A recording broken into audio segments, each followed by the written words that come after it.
It was a cold, rainy night when I decided to hitchhike home. My car had broken down, and I had no other way to get back. After waiting for what felt like hours, a beat-up old pickup truck finally pulled over. The driver, a middle-aged man with a scruffy beard and piercing blue eyes, offered me a ride. I hesitated for a moment, but the rain was relentless, and I was desperate. I climbed into the passenger seat and thanked him. He introduced himself as Sam and asked where I was headed.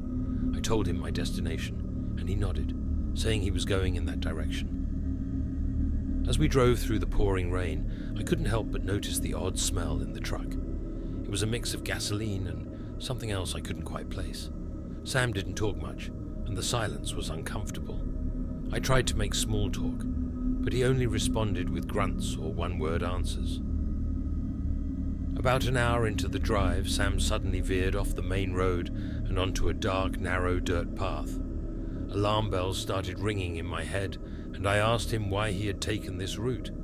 He replied that it was a shortcut, but his tone was flat and unconvincing. The rain was coming down harder now, making it nearly impossible to see out the windows.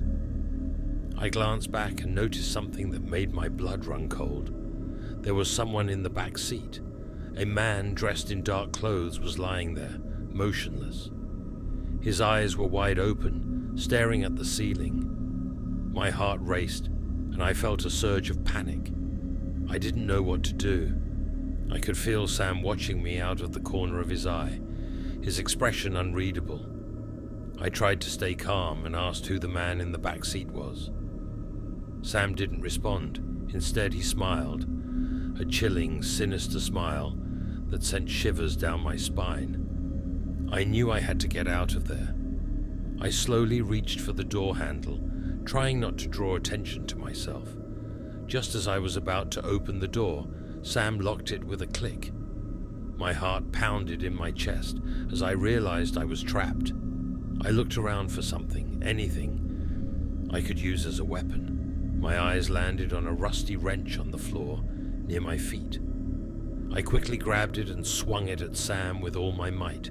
The wrench connected with his head, and he let out a grunt of pain. The truck swerved wildly as Sam lost control. I fumbled with the lock and managed to unlock the door just as the truck came to a screeching halt. I jumped out, stumbling in the mud, and ran as fast as I could into the darkness. I could hear Sam shouting behind me, but I didn't look back. I ran until my lungs burned and my legs felt like they would give out. Eventually, I came across a farmhouse and pounded on the door, begging for help. The farmer who answered called the police, and they arrived within minutes. I told them everything, and they launched a search for Sam and his truck. They found the truck abandoned a few miles away, but there was no sign of Sam or the man in the back seat. To this day, I don't know who that man was or what Sam had planned for me. But every time I hear the sound of rain, I can't help but feel a chill run down my spine, remembering the night I narrowly escaped from the man in the back seat.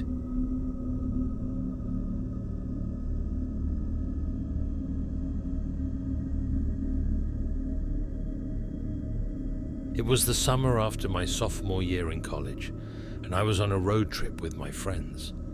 We had been driving for hours and decided to take a break at a small gas station in the middle of nowhere. As we were refueling, a young girl approached us, asking for a ride. She looked to be around our age, maybe a bit younger, and seemed harmless enough. Her name was Emily, and she said she was trying to get to a town a few hours away. She had missed her bus and had no other way to get there. After a brief discussion, we agreed to give her a ride. She climbed into the back seat with my friend Sarah, while I sat in the front with Mike, who was driving. At first, Emily was quiet, but she gradually started to open up. She told us she was visiting her boyfriend and had gotten stranded after they had a fight. We tried to make her feel comfortable, joking around and playing music. Everything seemed normal until we passed a stretch of road that Emily seemed to recognize. "Can you pull over here?" she asked suddenly. "I need to make a quick stop." Mike pulled over, and Emily got out of the car. She walked towards a small, dilapidated house just off the road. We watched as she disappeared inside. Minutes passed, and she didn't return. We started to get worried. Mike and I decided to go check on her, while Sarah stayed in the car. The house looked abandoned, with broken windows and overgrown weeds. We called out for Emily, but there was no answer. We cautiously stepped inside, and the smell of mildew and decay hit us immediately. The house was empty, except for some old, dusty furniture. We searched every room, but there was no sign of Emily. It was as if she had vanished into thin air. We returned to the car, confused and uneasy. Sarah was sitting in the back seat, looking pale and shaken. "What's wrong?" I asked her. She pointed to the back seat, where Emily had been sitting. There, lying on the seat, was a torn, blood-stained piece of fabric.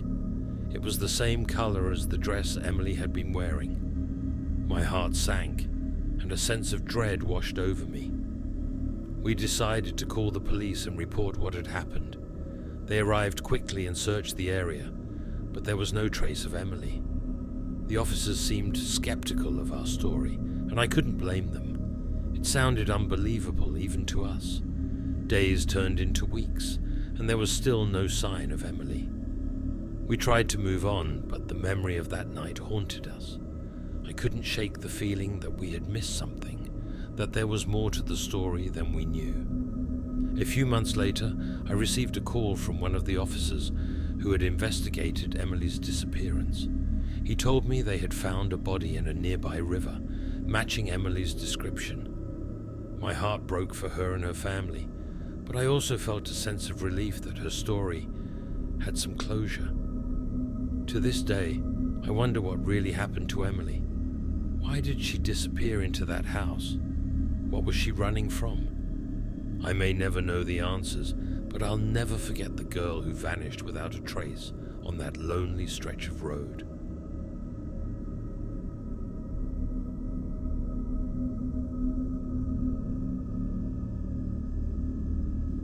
I was driving back from a weekend camping trip with my dog Max. It was late, and the roads were deserted. The stars were hidden by thick clouds, and the only light came from my headlights cutting through the darkness. Max was asleep in the back seat, snoring softly. As I rounded a bend, I saw a figure standing by the side of the road, thumb outstretched. I hesitated for a moment before pulling over. The figure approached, and I could see it was a young man, maybe in his early 20s. He had a backpack slung over one shoulder and wore a hooded sweatshirt that obscured his face. "Need a ride?" I asked, rolling down the window. He nodded without saying a word and climbed into the passenger seat. Max woke up and growled softly, but I shushed him, thinking he was just startled by the stranger. The young man still hadn't spoken, and I felt a bit uneasy. I introduced myself, but he only nodded in response. We drove in silence for a while, and I couldn't shake the feeling that something was off. I tried to make conversation, but he remained mute, staring straight ahead. His silence was unnerving, and I began to regret picking him up. Suddenly, he pointed to a narrow, unmarked road leading into the woods. I glanced at him, unsure if I should follow his direction. He didn't say anything, just kept pointing. Against my better judgment, I turned onto the road. The path was rough and overgrown, branches scraping against the car.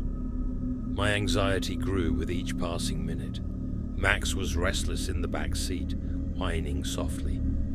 I decided to turn around and head back to the main road, but when I tried, the young man grabbed my arm, his grip like a vice.